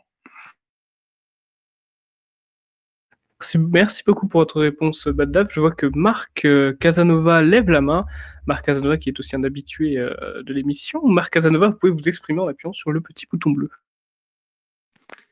Bonsoir à tous, bonsoir à chacun des invités.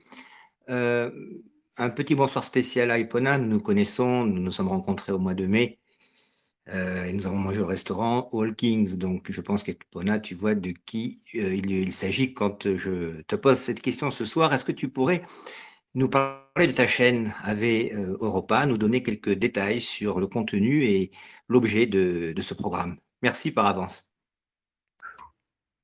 Très Merci bonne beaucoup question. Marc. Effectivement, c'était pas forcément le but de faire de la pub aujourd'hui par rapport à ma chaîne, mais je te remercie de m'en donner l'opportunité. Effectivement, je suis en train de, comme le disait Alexandre d'ailleurs en tout début d'émission, je suis en train de monter une chaîne YouTube qui est là pour parler de la beauté de l'Europe de manière générale, sous différents aspects, sous les aspects des traditions, de la culture, des légendes, des sports, des arts, mais également de la gastronomie. Donc, il y aura effectivement des épisodes qui parleront de nourriture, où on va nous-mêmes faire des recettes, on va comparer avec des recettes surgelées pour voir un petit peu comment ça se passe l'un et l'autre. Voilà, donc c'est l'objectif de ma chaîne. Cette chaîne sortira, les 5 premiers épisodes ont déjà été tournés et donc j'attends d'avoir plus on va dire, de fichiers de mon monteur pour pouvoir commencer à publier les premiers épisodes. Et il y aura un épisode qui sortira toutes les 2 semaines. Donc ça va être un gros travail, mais voilà, je ne laisserai pas pour autant tomber les émissions du PDF. Ce sera quelque chose en plus. Et ça sera un travail qui ne sera pas politique.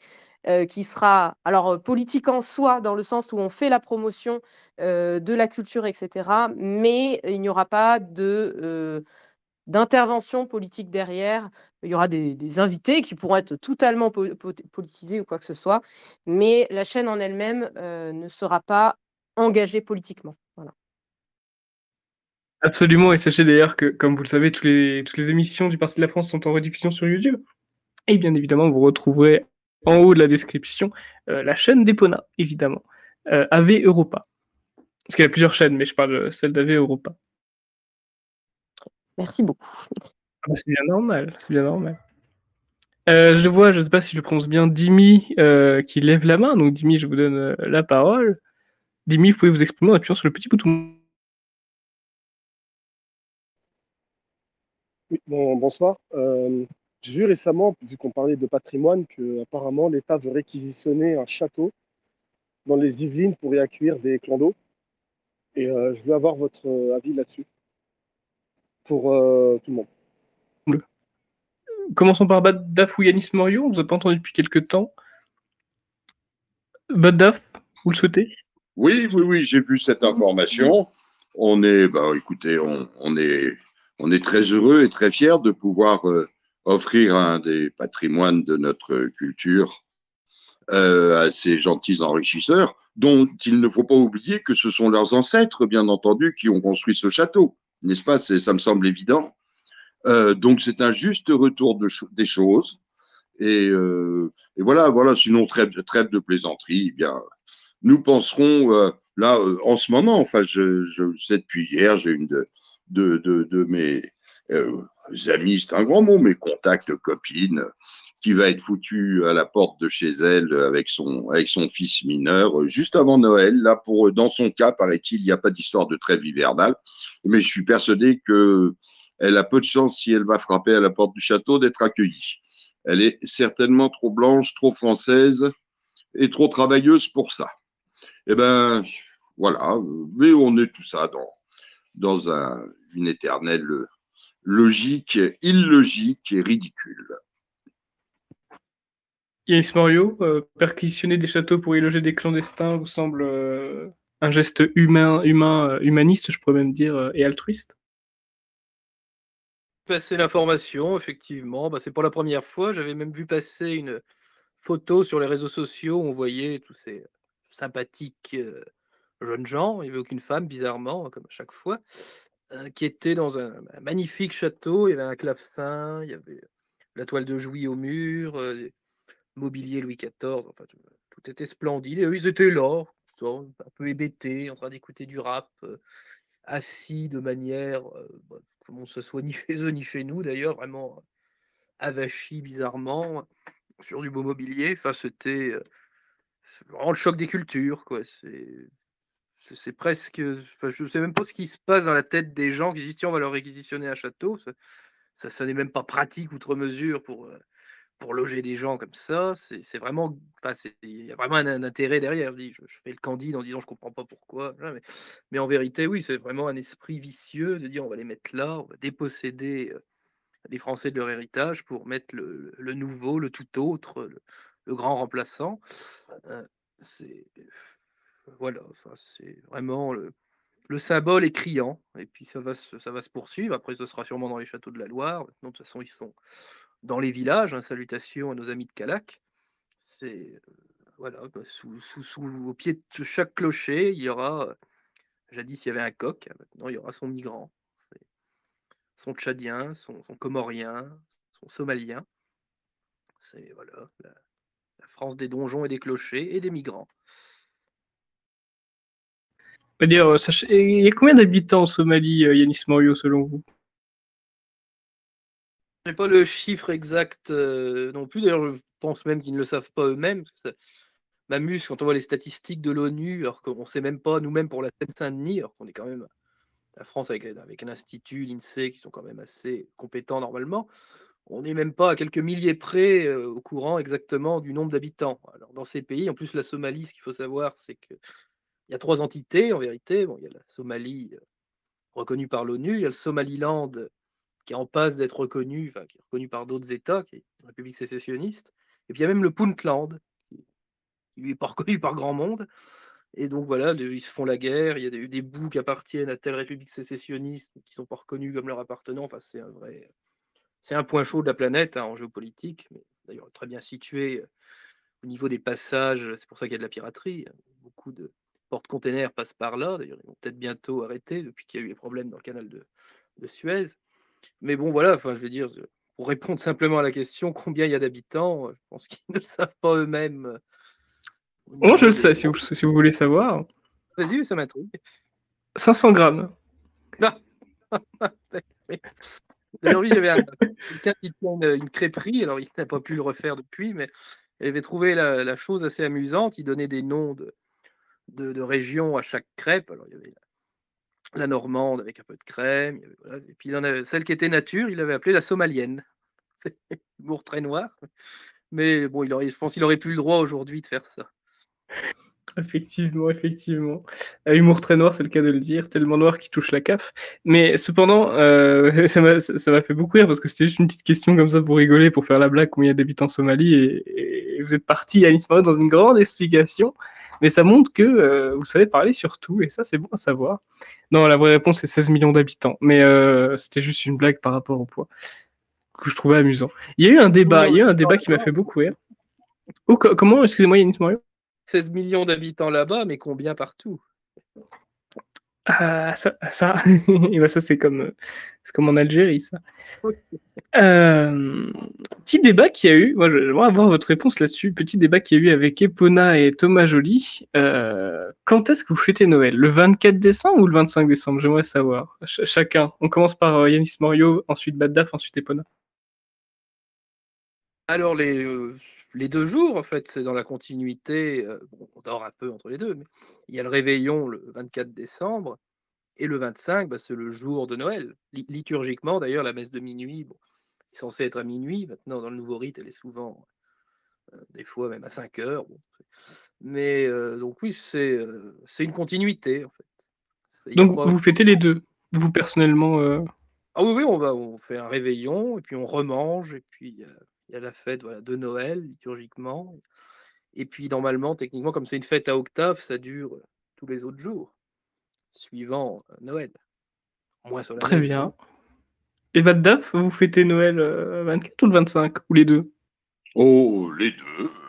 On commencera traditionnellement par la messe le 24, et puis alors chez nous, ça dépend un peu des années. Quelquefois, juste après la messe, ça dépend aussi de l'heure de la messe. On rentre, on prend juste un chocolat chaud et des brioches. Ou alors, on peut faire un un petit dîner léger mais bon, et puis le 25, les enfants ouvrent leurs cadeaux, et le 25 à midi, c'est le grand repas de famille, avec des victuailles consistantes. Et enfin, bien sûr, Epona. Epona, j'attends votre réponse, mais je la connais déjà, mais vous pouvez la dire pour nos auditeurs. Effectivement, pour ma part, je l'ai toujours fait uniquement le 25, dans le sens où le 24, effectivement, on est en général très souvent déjà en famille, donc on fait une sorte de repas amélioré, entre guillemets. Mais il est de tradition, en tout cas moi, ça a été quasiment le cas dans les 31 Noël, dans les 30 Noël que j'ai fêtés. La tradition, c'est en fait le soir de manger assez tôt pour pouvoir ensuite aller à la messe de minuit à minuit. Donc il y a en général souvent la veillée de Noël avec des chants, et cetera, à l'église. La messe de minuit qui commence à minuit pile avec donc le prêtre qui apporte le petit Jésus pour le mettre dans la grande crèche de l'église. Et puis, donc en général, la messe de minuit se termine vers 1h30, quelque chose comme ça, du matin. Et puis souvent, il est de tradition aussi que les chapelles prévoient un petit apéro, avec, bah, voilà, parfois les petits pains, comme j'expliquais en début d'émission, ou alors, des brioches, un petit chocolat, même un vin chaud, hein, parfois. Et puis, quand j'étais plus petite, comme, bah, avec, ma sœur, on avait très hâte d'avoir nos cadeaux. En général, on faisait les cadeaux en rentrant de la messe de minuit. Et puis, désormais, maintenant que je suis quand même un petit peu plus âgée, les cadeaux, c'est le lendemain où on se retrouve de nouveau en famille et là, on fait vraiment, le gros repas le midi, voire même le soir aussi si on a, pas fait traîner le repas, toute la journée. Et puis, les cadeaux sont dans l'après-midi, voilà. Donc, non, Noël, c'est vraiment le 25 pour nous avec, un un avant-goût, on va dire, le 24, mais léger pour pouvoir justement être à jeun pour la messe de minuit. Eh bah, très bien, traditionnellement. Merci beaucoup, Epona, pour votre réponse. Pour information, Thomas Joly le faites les 2, le 24 et le 25, si ça intéresse nos auditeurs. En tout cas, il est 1h30, je vois que c'est l'émission la plus ponctuelle qu'on ait jamais faite. Bravo à vous, pour votre performance. Bravo à vous pour vos beaux mots, parce que l'émission va toucher à sa fin, vous l'avez deviné, on n'a plus de questions en plus. Merci beaucoup, Baddaf, pour votre première participation à l'émission. Vous avez été beaucoup demandé, donc ça m'a fait plaisir de vous avoir ce soir. J'espère que vous avez passé un bon moment. Mais je passe toujours un bon moment avec mes amis du Parti de la France. Donc, comme d'habitude. Ah bah c'est parfait, j'en suis très satisfait. Merci Epona également. Merci Epona pour toutes vos explications qui étaient très claires et très bien travaillées. Avec grand plaisir. Évidemment, Epona, on peut vous retrouver donc, sur la chaîne du Parti de la France. Bah, vous apparaissez sur 2 vidéos sur 3, ce n'est pas très compliqué. Et on va vous retrouver bientôt sur votre chaîne AV Europa, qui sera mise en avant dans la description, bien sûr, dès demain. Et Yanis Morio, je vous remercie également. Vous êtes également un habitué des émissions. Merci encore pour cette invitation. On aura moins causé gastronomie sur tout le temps, mais on aura encore d'occasion d'en refaire, je pense. Oui, oui, bien sûr. Après, attention, parce que le forum, à chaque fois, on traite de l'actualité les 20 dernières minutes environ. Mais c'est... Elle était très riche aussi, l'actualité, d'ailleurs. Oui, c'est vrai, c'est vrai. Et d'ailleurs, justement, en parlant d'actualité, la semaine prochaine, nous nous retrouvons pour un forum du Parti de la France qui fera le bilan de toute l'année 2022.